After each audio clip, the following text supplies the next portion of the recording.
Վերգության Արսեն Շահյանի բժիշկ նյարդավիրաբուժական բաժանմունքի հետապա բժշկված։ Հիվանդները մեզ մոտ բերվել են երկու հիվանդ շտապօգնության կողմից վթարից հետո, երկու հիվանդներ Սերոբյան Մարինա Ռազմիկի և Անտիկյան Անահիտ Զոհրաբի։ Երկու հիվանդների մոտ էլ ախտորոշվել են գլխավոր ցնցում։ Սերոբյան Մարինայի մոտ հայտնաբերվել է նաև քթոսկրի կոտրված առանձնահաշարժի և Մարինան առաջարկված հոսպիտալիզացիայից հրաժարվել է, վիճակը առավել բավարար էր, քան Անահիտի մոտ։ Տրվել են խորհուրդներ, հիվանդը գնացել է տուն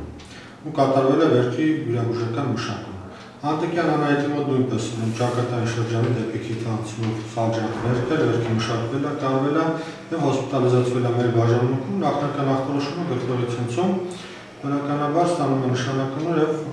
հետագա հետազոտություններ նույնպես կլինեն։ Վիճակները երկու հիվանդի վիճակները փաստացի